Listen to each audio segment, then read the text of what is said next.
Example पढ़ी थी, just one example, to modify the biosynthetic pathway to enhance the amino acid production.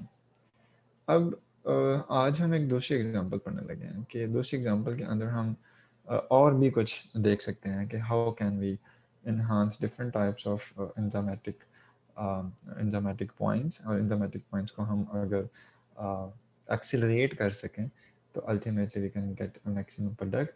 और इस case में जो नेक्स्ट एग्जांपल हमारे पास आएगी वो एग्जांपल है जी दिस वन, या एल एस्पर्टेट सर दैट वो इज बीइंग उसका जी पिछले वाले का ना वो एक पार्ट आधा पार्ट किया था हमने। यस ट्रिप्टोफैन वाला पोर्शन रहता था। Okay good. हमने इसकी 3 स्ट्रेटजीज पढ़ी थी basically in last lecture we covered 3 strategies in the example for the modification of biosynthetic pathway in the production of amino acids. उसमें सबसे पहली स्ट्रेटजी जो हमने डिस्कस की थी that was about the chorismate mutase production, फिर chorismate म्यूटेज को प्रीफिनेट डिहाइड्रेटेज के साथ, और फिर हमने साइमल्टेनियस एम्प्लीफिकेशंस पढ़ी थी, and then we discussed that we can go for the co-expression of 2 enzymes, और वो कौन से थे, एक यहाँ पे DAHP सिंथेज और इसके साथ साथ बाकी जो हमारे पास ऑलरेडी क्रिस्मेट म्यूटेज और प्रीफिनेट डिहाइड्रेटेज थे, हम इनके साथ इन्वॉल्व इन दोनों एंजाइम्स की को एक्सप्रेशन के बाद we were able to produce the phenylalanine एलानिन, और साथ ही साथ हमने डिस्कस किया था कि we can go for the tyrosine. अब यहाँ पे एक इसका इसका एंगल और है, वो है if we want to produce the tryptophan. अगर हम ट्रिप्टोफैन प्रोड्यूस करना चाहते हैं तो उसके लिए हमारे पास क्या स्ट्रेटजी हो सकती है, इसी पैथवे से, सेम पैथवे है बायोसिंथेटिक पैथवे जिसको हमने पहले डायरेक्ट किया DAHP से क्रिस्मेट, और क्रिस्मेट से हम इसको ले गए प्रीफिनेट की तरफ by enhancing the enzyme which was the chorismate mutase. Now if we want to shift this crismate into the production of that tryptophan, then what will we do? हम क्रिस्मेट से मैक्सिमली प्रोड्यूस करवाएंगे indole 3 glycerol phosphate I3GP, and for the production of I3GP we require the maximum concentration of the crismate. अब मसला यहाँ पे ये है कि क्रिस्मेट जो है ये प्रीफेनेट में भी कन्वर्ट हो रहा है। अब हम इस रिएक्शन में क्रिस्मेट से प्रोड्यूस करवाना चाह रहे हैं ट्रिप्टोफैन, तो इसका मतलब क्या हुआ कि in this type of example we would shut off और we would reduce the expression of the chorismate mutase, and maximally हम कोशिश करेंगे कि क्रिस्मेट म्यूटेज जो है वो प्रीफेनेट में कन्वर्ट ना हो, क्रिस्मेट म्यूटेज जो है वो इंडोल 3 ग्लिसरॉल फॉस्फेट में कन्वर्ट हो I3GP में। अब इसके लिए दो काम करने पड़े, एक काम बल्कि करना पड़ेगा, वो ये है कि क्रिस्मेट की प्रोडक्शन हमें इन्हांस करनी पड़ेगी। To enhance the production of chorismate we would prefer to over express the enzyme which is involved here in the conversion of DAHP to क्रिस्मेट। इस एंजाइम का नाम है DAHP सिंथेज, ठीक है, यहाँ पे मैंने लिखा हुआ है, अगर आप यहाँ पे देखें तो ये मैंने एंजाइम का नाम लिखा हुआ है यहाँ तक, ठीक। This enzyme is here. So we would enhance the expression of enzyme which is responsible for the conversion of DAHP into क्रिस्मेट। Okay, अब क्रिस्मेट मैक्सिमम प्रोड्यूस होना शुरू हो गया। अब क्या होगा कि कुछ ना कुछ पार्ट क्रिस्मेट का जो है वो प्रीफेनेट में जा रहा है, फिनाइल पायरुवेट में जा रहा है, but still we don't care because chorismate हम बहुत ज़्यादा प्रोड्यूस कर रहे हैं, और उसमें से जो मेजर चंक है that is being converted into I3GP। Ultimately when it would convert into I3GP, और इसके साथ साथ हम दूसरी स्ट्रेटजी इसी के लिए ट्रिप्टोफैन प्रोडक्शन के लिए ये करेंगे कि ट्रिप्टोफैन जो है इसको 2 सबस्ट्रेट्स चाहिए, one is the I3GP and number 2 is the serine. तो हमने एक सबस्ट्रेट जो है वो तो एक्स्ट्रा प्रोडक्शन उसकी कर ली, अब दूसरा सबस्ट्रेट जो है हमारे पास दिस इज द सीरीन। तो so for the increased production of serine we would prefer to we would prefer to overexpress the enzyme which is responsible here in the conversion of phosphoglycerate into the serine. तो इस enzyme का नाम है 3-phosphoglycerate dehydrogenase. So this enzyme would be overexpressed here, that is responsible to convert the phosphoglycerate into serine. Ultimately दोनों के दोनों substrate जो हैं they are present in the maximum quantity, and then this serine and I3GP that would ultimately being shifted into the L-tryptophan. So the biosynthetic pathway is same. We can shift it towards the production of tyrosine. We can shift it for the production of phenylalanine, as well as we can produce the tryptophan from this pathway.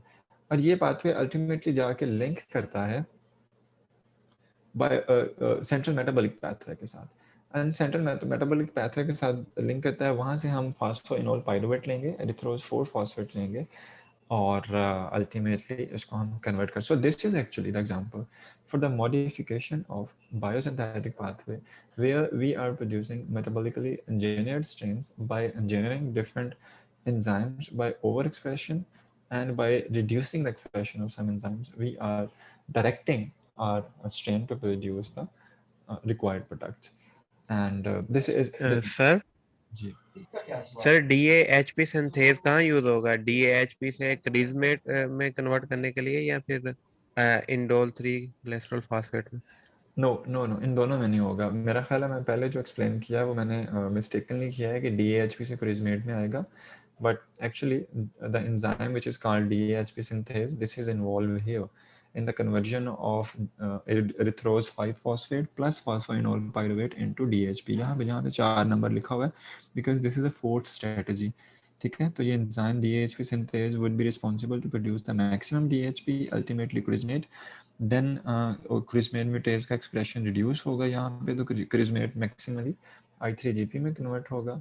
साथ ही साथ हम दूसरा enzyme three phosphoglycerate dehydrogenase produce कर रहे हैं, जो कि फॉस्फोग्लिसरेट को मैक्सिमली प्रोड्यूस कर रहा है इनटू कन्वर्ट कर रहा है into serine, and I3GP and serine they are being converted into tryptophan. Okay, तो this was the story for it. Though in simultaneous amplification का ये मतलब है कि मतलब दो एंजाइम्स एक साथ एक्ट कर रहे हैं, वो DAHP वाला और ये फॉस्फोग्लिसरेट पे. बिल्कुल सही है, दूसरा हाँ, क्या? ऐसा ही है. अच्छा, ये 3 स्ट्रेटजीज जो है, ये 3 अलग अलग अमाइनो एसिड्स बनाने के लिए. एक एल टायरोसिन, ये पहली स्ट्रेटजी से ये बन रहा है, दूसरी से एल फेनिलएलनिन. हाँ, ठीक ये है. अच्छा, स्ट्रेटजी इज डिफरेंट. हाँ ये जो नेगेटिव लिखा हुआ है, ये क्या नेगेटिव फीडबैक है? मतलब ज्यादा कंसंट्रेशन हो जाएगी तो रोक देगा? हाँ हाँ, नेगेटिव फीडबैक है बेसिकली, जो कि नेगेटिवली इस प्रोसेस को इनहिबिट करता है. और हम अभी अगली स्लाइड में पढ़ने लगे हैं कि नेगेटिव फीडबैक्स जब आएंगे तो उसके लिए हम क्या करेंगे. उसके लिए हम 2-3 मेथड यूज़ करते हैं. हम मल्टी ड्रग एफ्लक्स सिस्टम्स को यूज़ करते हैं, या उसके साथ साथ हम यूज़ करते हैं कि इन सेंसिटिव एंजाइम्स प्रोड्यूस करें, जो कि फॉर एग्जांपल अगर इसी एग्जांपल को लें तो यहाँ पे जो एंजाइम हमारे पास मौजूद है प्रीफिनेट डिहाइड्रोजनेज, हम कोशिश करेंगे कि इस एंजाइम को इनसेंसिटिव कर दें for the high concentration of phenylalanine.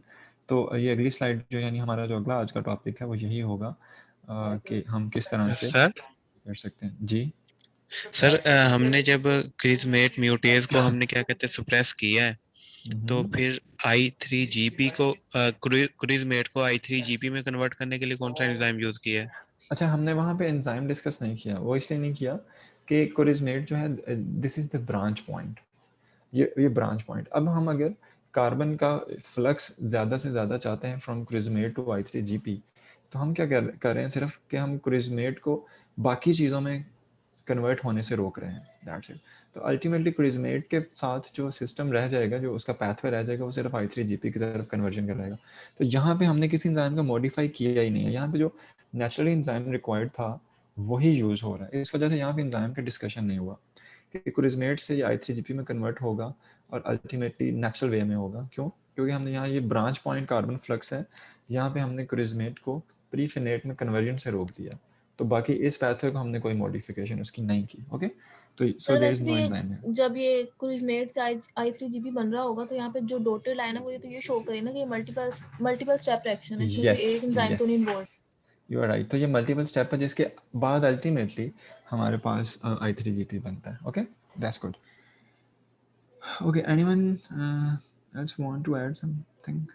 इससे पिछली स्लाइड में भी सर हम ये क्रिजमेट मतलब क्या बारी टारगेट से ऊपर बारी. अच्छा जी शरेश, क्या कह रहे हैं? तो ये टारगेट से ऊपर मतलब फिनाइलएलानिन और ये एरोमेटिक अमाइनो एसिड्स, इसका क्या मतलब है? मुझे कहाँ तो ये ब्लू कलर का जो सबसे नीचे फिनाइलएलानिन के नीचे लिखा हुआ है, ये नीचे में रखे हैं. Okay, this is just to show you that कि इस स्ट्रेटजी के अंदर हमारा टारगेट था production of phenylalanine, and basically that is aromatic amino acid. तो ये मैंने सिर्फ अपने लिए लिखा था कि मुझे बात याद रह जाए। ओके, ऐसे ही होगा। सर या जी सर क्या हम क्रिज मेट को साइमल्टेनियसली प्रीफिनेट और I3GP में कन्वर्ट करने के लिए एंजाइम थ्रो पर दे सकते हैं?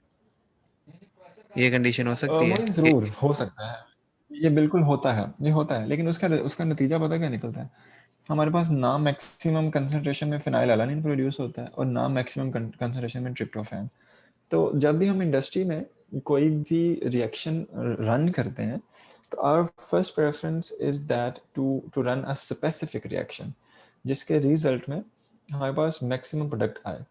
अब इंडस्ट्री जो है वो कभी भी ये हम प्रेफर नहीं करेंगे उसमें कि हम एक रिएक्शन कर रहे हैं और उसमें से हम 2 प्रोडक्ट्स वो ले रहे हैं और दोनों जो हैं वो थोड़ी थोड़ी आ रही हैं। तो हम उसके बजाय ज़्यादा बेहतर ये है कि 2 रिएक्शन सेपरेट कर लें।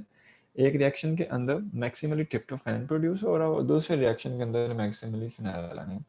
बाकी definitely you are right, naturally way में दोनों प्रोड्यूस होते हैं और हो जाएंगे, कोई मसला नहीं है, but they are not preferable. Okay,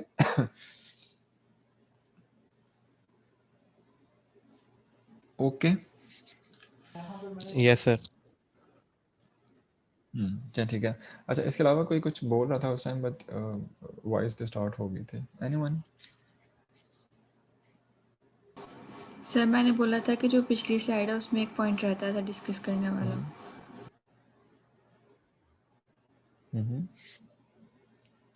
इकरा, आपके ना इंटरनेट के साथ कुछ शदीद मसला लग रहा। आपके सर वो इंटरनेट के कह साथ रही कुछ हैं कि शदीद पिछली मसला लग रहा है, मुझे पिछली आपकी आवाज़ डिस्टॉर्टेड है। मैं ये समझ रहा सर हूँ कि पिछली स्लाइड पे जाना है। पिछली स्लाइड में कह रही हैं कोई एक पॉइंट रहता था डिस्कस करने वाला, सर वो ये कह रही ये हैं। रीडायरेक्शन ऑफ मेटाबॉलिक फ्लक्स ये वाला पॉइंट रहता था। भाई जस्ट अ सेकेंड, आप लोगों की वॉइस बहुत डिस्टॉर्शन है, मुझे बिल्कुल समझ नहीं आ रही। सर आई आपके थिंक इंटरनेट मेरे का मसला है, हाँ हमें हाँ ठीक आ मैं रही है सबकी। आई थिंक मेरे okay, now I am audible to you. I have switched my internet. Yes sir. Sir वो ये ओके कह नाउ रही हैं कि ये रीडायरेक्शन ऑफ मेटाबॉलिक फ्लक्स ये पॉइंट रहता था लास्ट क्लास में। हाँ हाँ, basically this is the redirection of metabolic flux जो मैं यहाँ पे बता रहा हूँ कि दिस इज द ब्रांच या this is the branch carbon flux basically. तो हमने यहाँ पे सिर्फ इतना सा काम किया है कि हमने रीडायरेक्ट किया है कार्बन के फ्लक्स को फ्रॉम क्रिजमेट टू I3GP, जिसकी एग्जांपल हमने पढ़ लिया है, इस वजह से मैं उस पॉइंट पे सेपरेटली नहीं गया। और अल्टीमेटली क्रिजमेट जो है इसको हम लेके गए हैं टूवर्ड्स I3GP एंड ट्रिप्टोफैन। इसके साथ साथ ये भी हो सकता था कि जब हमने क्रिजमेट से प्रीफिनेट प्रोड्यूस किया और हम इसको फिनाइल एलानिन की तरफ नहीं लेके जाना चाह रहे, हम कार्बन का मैक्सिमम फ्लक्स प्रीफिनेट से टायरोसिन की तरफ भी रीडायरेक्ट कर सकते हैं। So these are the examples कि किस तरह से हम मेटाबॉलिक फ्लक्स को, कार्बन को मूव कर रहे हैं according to our demand and according to our requirement. This is just like here. उसके हमने कुछ एग्जांपल्स पढ़ी हैं कि हम क्रिजमेट म्यूटेज इन्वॉल्व होता है तो क्या होता है, या प्रीफिनेट डिहाइड्रेटेज इन्वॉल्व होता है तो क्या होता है। और इसके साथ साथ we have also talked about कि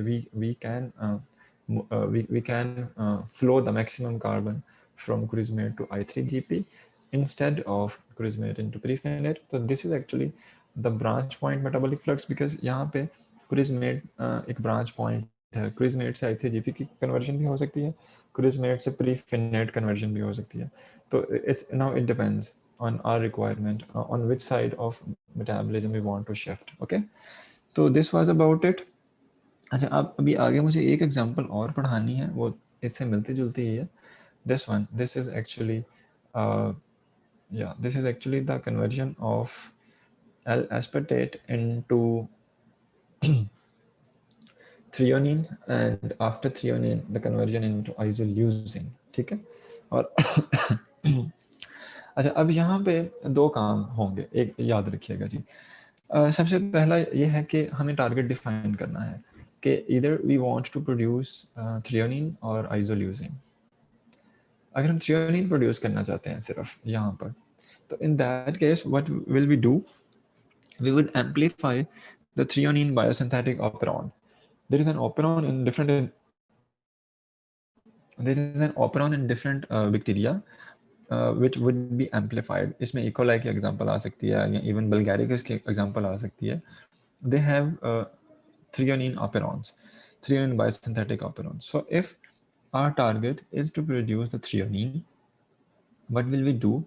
We would amplify the threonine biosynthetic operon, और ultimately क्या होगा कि this L-aspartate that would be converted into threonine, and this is our target. एक बात हमें डिफाइन करनी है. दूसरी बात ये है कि if we want to produce the isoleucine, इसका मतलब क्या हुआ कि हमें सिर्फ ऑपेरॉन से काम नहीं चलेगा, हमें आगे थ्रियोनिन को मज़ीद ऑक्सोब्यूटानेट में कन्वर्ट करने के लिए भी एंजाइम रिक्वायर्ड होगा. अब यहाँ पे जो एंजाइम रिक्वायर्ड है, यहाँ पे जो 1 लिखा हुआ है, यहाँ पे जो एंजाइम रिक्वायर्ड है, this is called threonine dehydratase. Threonine dehydratase. अब इस एंजाइम की यूनिक प्रॉपर्टी है कि this is negatively inhibited when there is overproduction of isoleucine in the system. अब होगा क्या कि whenever we have started the fermentation system and हमने isoleucine production start की है और isoleucine production fermentation system में produce हो गई, तो isoleucine itself negative feedback send करेगा for the enzyme which is threonine dehydratase, and threonine dehydratase will shut off the production of isoleucine. This is negative for industrial point of view, for our food production units, because we do not want and even we cannot afford the shutting off this enzyme by the negative feedback. क्योंकि हमारी requirement तो यह है कि हमारे पास maximum isoleucine produce हो और ये produce होता रहे. Naturally, when bacteria is growing and it has ability to produce the isoleucine, तो जब बैक्टीरिया को नहीं चाहिए तो बैक्टीरिया इसको शट ऑफ कर देगा और जो थ्रियोनिन है ये इसका मेटाबॉलिक फ्लक्स जो है इसको मूव करके जाएगा for the production of other products. But in this example when we are growing this strain at the industrial level for the ingredient productions, food ingredient productions, तो यहाँ पे हमारी ज़रूरत यह है कि मैक्सिमम थ्रियोनिन कन्वर्ट हो आइसोल्यूसिन में. So for this purpose, we have to produce the enzyme which is insensitive to the level of isoleucine. So हमें threonine dehydratase में changes करनी पड़ेंगी and इसको insensitive बनाना पड़ेगा from the isoleucine. So here, if we want to produce the isoleucine from the L-aspartate, so what will we do? We would produce the we would actually amplify the threonine biosynthetic operon, number 1, and number 2, what will we do? We would use the specific enzymes which would be insensitive to the high level of isoleucine, and यहाँ पे जो enzyme use होगा that would be the threonine dehydratase. So it depends के what kind of metabolic engineering we require, and it depends actually it depends upon our target, and it depends upon our product that we want to obtain from it. So this was the whole story for the production of for the production of amino acids. और इसके साथ साथ हमने इसके biosynthetic pathway पढ़े हैं जिसकी तीन एग्जांपल्स हमने डिस्कस किए हैं एक्चुअली. सर जी सर इसको इनसेंसिटिव किस तरह करेंगे? अच्छा, अब इसको इनसेंसिटिव का पूरा एक सेपरेट मैकेनिज्म है. फॉर एग्जांपल जब हम एंजाइम के सब यूनिट्स पे बात करते हैं तो एंजाइम्स में डिफरेंट साइट्स हैं. कैटालिटिक साइट है, एक्टिव साइट है, बाइंडिंग साइट है. Sometimes binding sites they play their role. Binding site के साथ इनहिबिटर आके अटैच होता है. आइसोल्यूसिन जो है यहाँ पे इनहिबिटर के तौर पे एक्ट करेगा. ये बाइंडिंग साइट पे आके अटैच करेगा, कैटालिटिक साइट में मॉडिफिकेशंस कर देगा जिसकी वजह से एंजाइम जो है वो थ्रियोनिन से ऑक्सोब्यूटानेट कन्वर्जन को स्टॉप कर देगा. एक प्रॉब्लम. दूसरी प्रॉब्लम ये हो सकती है कि आइसोल्यूसिन जो है ये कम्पिटिटिव इनहिबिटर के तौर पे भी एक्ट कर सकता है और ये थ्रियोनिन के साथ कम्पीट कर सकता है for the conversion of threonine into oxobutanoate. And it might possible के आइसोल्यूसिन जो है ये एक्टिव साइट पे जाके बाइंड कर दे इंस्टेड ऑफ थ्रियोनिन, और अल्टीमेटली हमारे पास थ्रियोनिन की कन्वर्जन स्टॉप हो जाएगी. सो देयर में मल्टीपल मैकेनिज्म्स इन्वॉल्व देयर, और उसके लिए फिर हम क्या करेंगे कि इनसेंसिटिव प्रोडक्शन के लिए हम कम्पिटिटिव इनहिबिशन को स्टॉप करने के लिए कैटालिटिक साइट्स में वेरिएशन करेंगे, या इसके साथ साथ हम बाइंडिंग साइट्स को मॉडिफाई कर सकते हैं कि आइसोल्यूसिन जो है वो बाइंड ना कर पाए आगे एंजाइम सब यूनिट्स के साथ, और मैक्सिमली थ्रियोनिन जो है ऑक्सोब्यूटानेट में कन्वर्ट हो. ओके सर ये ओप्रोन वाला दोबारा से सिर्फ अप्रॉन में इतनी सी बात है। हाँ, अप्रॉन की इतनी सी बात है कि देयर इज एन अप्रॉन। अच्छा, मुझे अरीबा ये बताएंगे अप्रॉन होता क्या है? सर इसमें मतलब स्विच ऑफ और स्विच ऑन करवाते हैं ना जीन्स को या के अंदर, ये जो आपके पास सिस्टम मौजूद होता है। No no no, what is operon? For example आपने मॉलिक्यूलर पढ़ी होगी ना, lac operon, trp operon, what is operon? Sir sir वो ये एक प्रमोटर वगैरह के अंदर जो है ना, काफी जीन जो है वो कंट्रोल करवा रहे होते हैं, एक प्रमोटर और रेगुलेटर। Yeah, इन्हांसर वगैरह there होते there are हैं, mul- साइलेंसर जो। there are multiple genes which are being controlled by single promoter and yes you can say that they have single regulatory units, but proteins are but the genes are multiple. So there is a operon which is involved in the conversion of aspartate into threonine. Yeah, you can say that threonine production में सिर्फ एक gene involve नहीं है, there is an अपेरॉन, यानी कि multiple genes involve होंगी जो जिनका रेगुलेटरी रीजन एक होगा।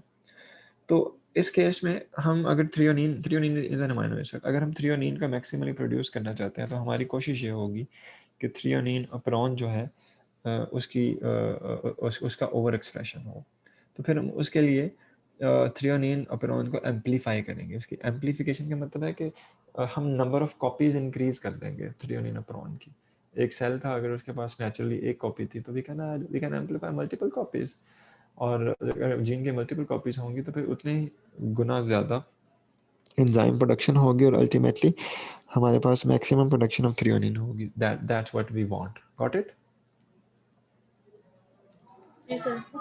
Okay, so this was all about it. So coming next, yeah, these strategies but they sir ji sir एक था, पीछे कीजिएगा, पिछली स्लाइड। सर बट जब हम क्या कहते हैं कि ओपेरॉन को उसकी एम्पलीफिकेशन करते हैं तो उसके अंदर अगर मल्टीपल जीन्स इन्वॉल्व होते हैं, लाइक सर उन जीन्स में अगर कोई प्रॉब्लम आ सकती है, लाइक कोई म्यूटेशन आ सकती है या फिर कुछ भी अल्ट्रेशन हो सकती है, तो उसकी बेस पे क्या कहते हैं हमारे लिए ये नेगेटिव फीडबैक के तौर पे नहीं एक्ट करेगा? नहीं, ऐसा नहीं है। देखें, when we do the amplifications and all of this stuff, तो ये डायरेक्टली इंडस्ट्रियल स्केल पे ये नहीं जाता। इसके बेशुमार चेक पॉइंट्स हैं, एंड बेशुमार चेक पॉइंट्स का मतलब ये है कि we have produced a specific strain which is containing multiple copies. उस स्ट्रेन की लैब लेवल पे टेस्टिंग होगी, उसके ट्रायल्स होंगे, उसके बाद पायलट स्केल पे जाएगी, पायलट स्केल के बाद अप्रूवल के बाद हो जाएगी लैब। तो अगर ये इस तरह के एरर्स या म्यूटेशंस रिपोर्ट हों तो ये लैब स्केल लेवल पे ही रिपोर्ट हो जाती हैं। तो इस वजह से don't worry, actually we are talking about the industrial level. तो यहाँ तक पहुँचते पहुँचते we have to spend a lot of time, और इस वजह से डोंट वरी अबाउट इट। और उसके बाद भी ये है कि हर बैच के दौरान भी और हर बैच के बाद भी स्ट्रेन की का जेनेटिक मेकअप जो है उसका एनालिसिस हो रहा होता है, because there are multiple mutations which can be reversed in some species. तो अगर ये कुछ ऐसी म्यूटेशन है जो हमने कर ली है और ये इसके रिवर्स होने के चांसेस बहुत ज़्यादा हैं, तो फिर इसका मतलब यह है कि एक बैच के बाद हमारा जो स्ट्रेन है दैट में रिवर्ट बैक, तो वो नेगेटिव हो सकता है। फिर उसके लिए और स्ट्रेटजीज़ हैं। व्हाट वी डू, हम स्टॉक बना के रखते हैं और हमेशा से स्टॉक से ही स्ट्रेन निकाल के यूज़ करते हैं, या हम ऐसी म्यूटेशन करते ही नहीं हैं जो स्टेबल ना हो। तो here we want the stable mutations etcetera. So this story would continue actually. Okay. Yes sir. Okay okay जी, आगे चल रहे हैं कि अच्छा इकरा, यहाँ पे लिखा हुआ है two strategies, one is the introduction of heterologous enzyme, और उसके आगे लिखा है that use different cofactors than those used by the native enzymes. उसके बाद आगे है the amplification of the enzyme that catalyses the steps linking central metabolism and biosynthetic pathway. तो यहाँ पे दो स्ट्रेटजीज का जिक्र आएगा अभी। आप हेटरोलोगस के पॉइंट ऑफ व्यू से ज़रा देखिएगा, शायद कुछ बात बन जाए, अगर ना बनी तो फिर हम इसको लेटर ऑन अभी डिस्कस करेंगे। अभी तक हमने पढ़ा है how can we maximally produce the amino acids. उसमें दो बातें पढ़ी, एक था प्रोडक्शन ऑफ या modification in the central metabolic pathway, दूसरा था modification in the biosynthetic pathway. Biosynthetic pathway में हमने कुछ एग्जांपल्स पढ़ी हैं। अब इसके अलावा भी हमारे पास कुछ रैंडम स्ट्रेटजीज हो सकती हैं। फॉर एग्जांपल यहाँ पे पहले स्ट्रेटजी 2 पे बात करते हैं। स्ट्रेटजी 2 जो है दिस इज क्वाइट सिंपल। इसमें क्या होगा कि नॉर्मली हम उन एंजाइम्स को एम्पलीफाई कर सकते हैं which are there to link the central metabolism to the biosynthetic pathway. और अल्टीमेटली क्या होगा, फॉर एग्जांपल अगर मैं पिछले एग्जांपल की तरफ वापस जाऊँ, इसमें यहाँ पे एंजाइम जो है एरिथ्रोज 4 फॉस्फेट है, सॉरी सबस्ट्रेट जो है एरिथ्रोज 4 फॉस्फेट है। तो हम ऐसे एंजाइम्स को एम्पलीफाई कर सकते हैं जो कि सेंट्रल मेटाबॉलिक पाथवे को बायोसिंथेटिक पाथवे के साथ लिंक कर रहे हैं, यानी कि एरिथ्रोज फॉस्फेट की ओवर प्रोडक्शन के लिए जो पीछे रिस्पॉन्सिबल एंजाइम था, जो कि हमने इससे पिछले एग्जाम्पल में पढ़ा था, हम उसको इन्हांस करेंगे। अल्टीमेटली होगा क्या कि ज़्यादा एरिथ्रोज 4 फॉस्फेट प्रोड्यूस होगा।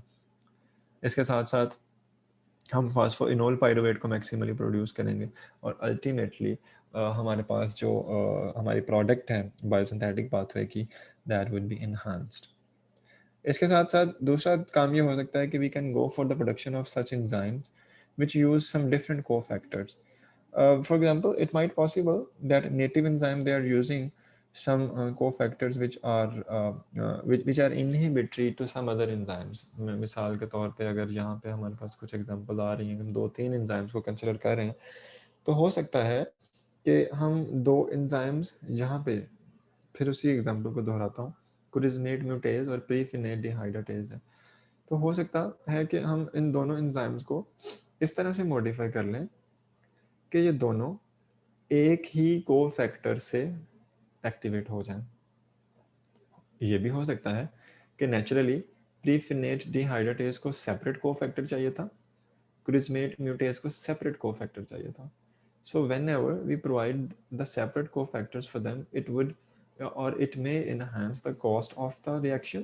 इसके साथ साथ हमें मीडियम के अंदर दोनों कोफैक्टर सेपरेटली ऐड करने पड़ रहे थे। अब हम यूँ भी कर सकते हैं कि हम क्रिजमेट म्यूटेज को या प्रीफिनेट डिहाइड्रेटेज को इस तरह से मॉडिफाई करें कि ये दोनों एक ही कोफैक्टर यूज़ कर रहे हों। Nevertheless, whatever the cofactor which that was used in the native condition, उससे हमें कोई लेना देना नहीं। हमने इनको मॉडिफाई किया है और हम इन दोनों को एक्टिवेट करने के लिए, बेटर फंक्शन के लिए हम एक ही कोफैक्टर दे रहे हैं। So this could also be another strategy that we can introduce the heterologous. So this would now the prefinate dehydratase and crismate mutase, they would also termed as a heterologous enzymes. Okay? इकरा कुछ बात बनी या मजीद अभी इसको separate discuss करना पड़ेगा? Sir मतलब कि जो हेटरोलोगस एंजाइम्स हैं ये 2 डिफरेंट एंजाइम्स का स्पीशीज है ना, हाँ एक सिंगल नहीं है। तो ये 2 डिफरेंट सबस्ट्रेट्स के ऊपर एक्ट कर रही हैं, लेकिन कोफैक्टर इनका एक ही होगा। हाँ, कोफैक्टर इनका एक है और वो कोफैक्टर उससे डिफरेंट है जो ये इन नेटिव कंडीशन यूज कर रहे थे। ये इसकी कंडीशन है एक, या फिर ये ज़रूरी है कि जब भी हेटरोलोगस एंजाइम्स हो तो वो एक ही कोफैक्टर यूज़ करें? ये एक कंडीशन है and most of the time they use but they may be they may not be. और सर जो पिछले लेक्चर में आपने एक बात भी की थी ओपरॉन से रिलेटेड के एक ओपरॉन से एक पॉलीपेप्टाइड बन रहा है जो उसके कुछ यूनिट्स जो हैं वो एक एंजाइम के तौर पर एक्ट कर रहे हैं और कुछ यूनिट्स दूसरे एंजाइम के तौर पर एक्ट कर रहे हैं। वो आपने इसी हेटरोलोगस एंजाइम के टॉपिक के अंदर ही बात की थी।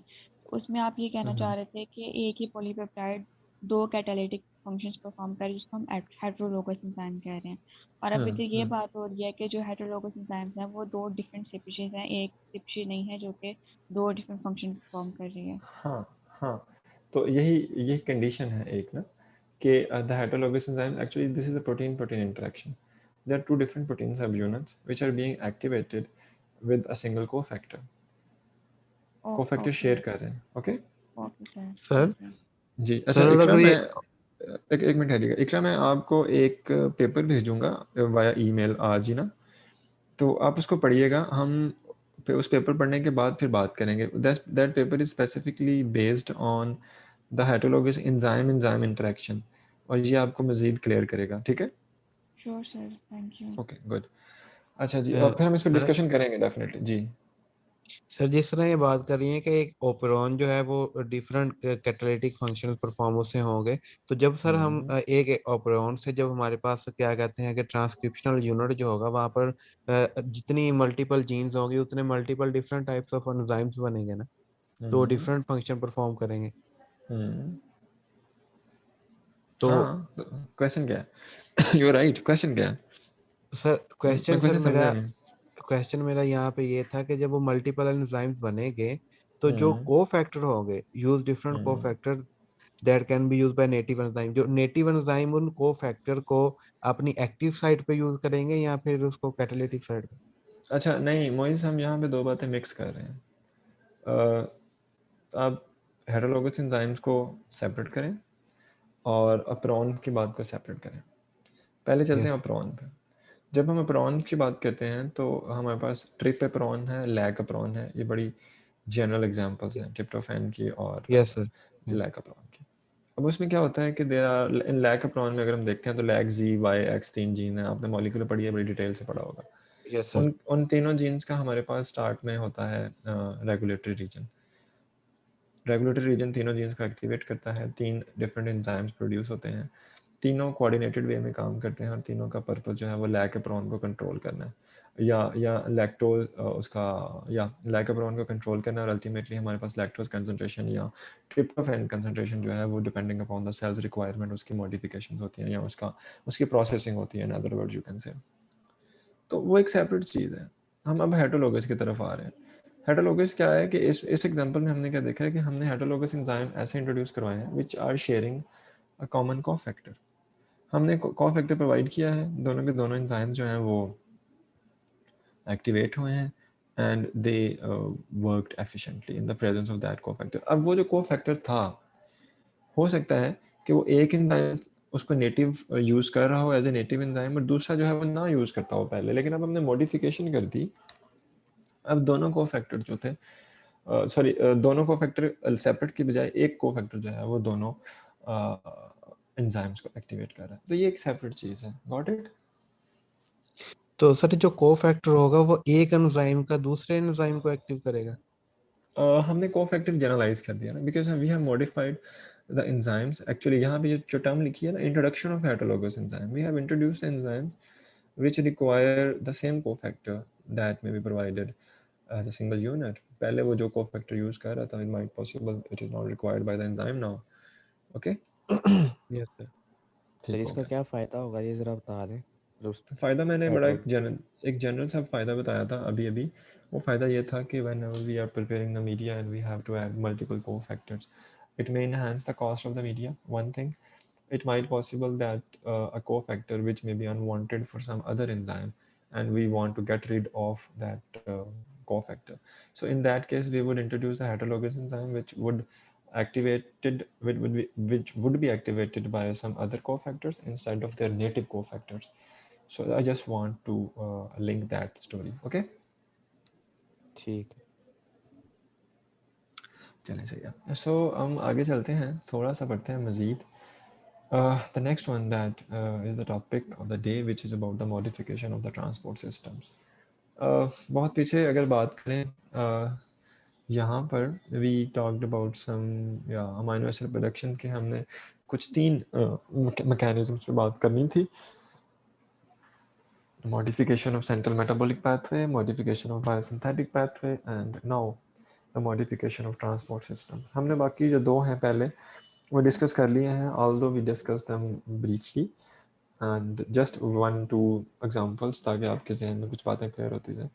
इसकी बुक पढ़ लीजिएगा, या अगर आपको इस बुक से शेट्टी एट ऑल वाली बुक से आपको लग रहा है कि बातें क्लियर नहीं हो रही, you may shift toward other book जो कि उसमें मैंने रखी हुई है फोल्डर में। या इसके अलावा अगर आप फूड बायोटेक्नोलॉजी की किसी बुक में मेटाबॉलिक इंजीनियरिंग का चैप्टर आप देखें तो उसके अंदर आपको और एग्जांपल्स भी मिल जाएंगी इन तीनों पैथवेज को लेके, तो आपके पॉइंट्स मज़ीद क्लियर हो सकते हैं।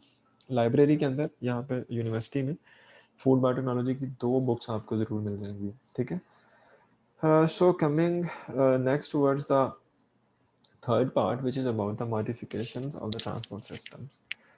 प्रॉब्लम क्या है अब कि ये प्रॉब्लम हमने पहले भी डिस्कस की थी कि sometimes it might possible product is being produced but the product is not being excreted out of the cell.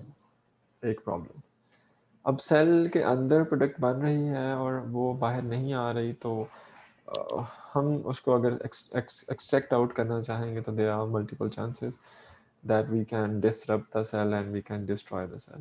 So to avoid the destruction and the disruption of the cell, it is necessary that if a product is being produced intracellular, it may be shifted out of the cell by itself. So for that, what will we do? We would enhance the cell excretion systems, और जिसके result में हम cell से अपने product को excrete कर देंगे. And whenever the product would be excreted out into the medium, out of the cell, then it is easy to separate it from the medium, because downstream processing का एक step हमारे पास reduce हो जाएगा. अब यहाँ पे एक और मसला भी है. वो मसला ये है कि अगर प्रोडक्ट इंट्रासेलुलर बन रही है, it may have severe feedback mechanism. For example, tryptophan की example है यहाँ पर लिखी हुई in the Corynebacterium glutamicum. Whenever the tryptophan is being produced in the Corynebacterium glutamicum, it may have some severe feedback to its own production. And after a certain यहाँ पे हम severe feedback mechanism की discussion कर रहे थे. Actually, if there is severe feedback, then it is not then it is not favorable for us. So here we want to reduce the severe feedback, and ये किस तरह से reduce किया जा सकता है?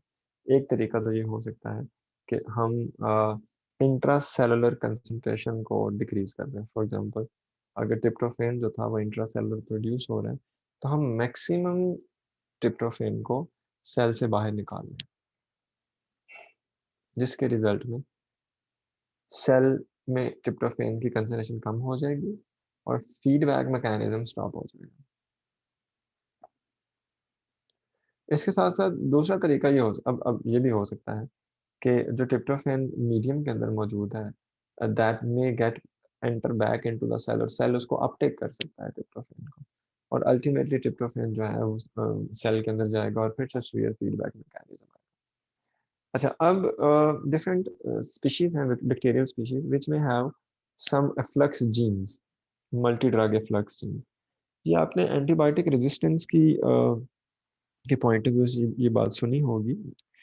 होता क्या है कि whenever we give the antibiotic to kill the bacterial cells, they have some efflux pumps. और क्या कहते हैं कि जब एंटीबायोटिक सेल के अंदर एंटर होती है, तो efflux pumps के थ्रू वो एंटीबायोटिक को सेल से पंप आउट कर देते हैं, जिसकी वजह से एंटीबायोटिक जो है वो प्रॉपरली फंक्शन नहीं कर पाती. So here in this strategy, or in the modification of transport system, we can use the efflux genes and efflux pumps to pump out the required tryptophan or any other product. यहाँ पे second लिखा हुआ है, increase in fermentation yield of cysteine by overexpressing the multi-drug efflux gene. So ये cysteine के case में ये common है कि हम multi-drug efflux genes का यूज करते हैं. मैक्सिमम efflux genes इन्वॉल्व हैं, multi-drug efflux genes कॉमनली, और ये करती क्या है कि ये मैक्सिमली सिस्टीन जो प्रोड्यूस हो रहा होगा उसको पंप आउट करेंगी, और उस पंपिंग आउट के रिजल्ट में सिस्टीन की कंसंट्रेशन जो है within the cell that would be reduced and dropped, and ultimately we can have the we can reduce the feedback inhibition. So यहाँ पे ये दोनों जो हमने पढ़े हैं, हमने मॉडिफिकेशन ऑफ ट्रांसपोर्ट सिस्टम पढ़ी है. पर्पस क्या है कि प्रोडक्ट जो इंट्रासेलुलर प्रोड्यूस हो रही है उसको एक वजह तो ये है कि मैक्सिमली आउट ऑफ सेल आ जाए, ताकि हमें डाउनस्ट्रीम प्रोसेसिंग में एक स्टेप रिड्यूस हो जाए और सेल्स को डिस्ट्रक्ट न करना पड़े. दूसरा ये है कि जो प्रोडक्ट है वो विद इन द सेल रहेगी, तो इट में produce the feedback mechanism, or feedback mechanism may be dangerous to stop the system. So in this case, we have to shift out maximum to the product out of the cell, and for that we can use the multi-drug efflux gene, which are naturally present in some species and which are involved in the pumping out of the antibiotics. So this is the strategy that we may use for the conversion Sir? of gene. Sir एक तो avoid feedback inhibition का बता दें और दूसरा ये बता दें कि ये सिस्टीन जो एंटीबायोटिक है हम इसको आउट ऑफ सेल क्यों लेके आ रहे हैं?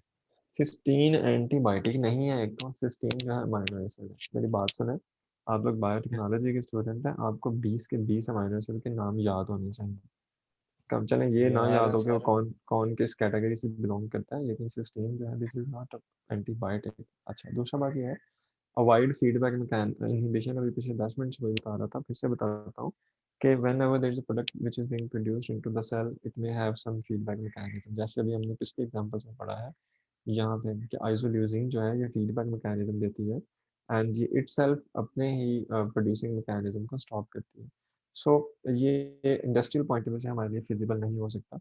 We have to reduce the sphere feedback mechanism and in this method what will we do, हम मैक्सिमम प्रोडक्ट जो बन रही है उसको एक्सपोर्ट आउट कर देंगे, सेल से एक्सपोर्ट कर देंगे। और हमारी बेसिक यहाँ पे चूँकि हम पढ़ रहे हैं मॉडिफिकेशन ऑफ ट्रांसपोर्ट सिस्टम, तो हमारा यहाँ पे पर्पज़ ये है कि हम ट्रांसपोर्ट सिस्टम्स को इस तरह से मॉडिफाई करें कि जो प्रोडक्ट मैक्सिमली प्रोड्यूस हो रही है वो पंप आउट हो जाए। बात कर रहे थे फॉर मेरी आवाज़ आ रही है आप लोगों तक? यस जी सर। सर आ रही है।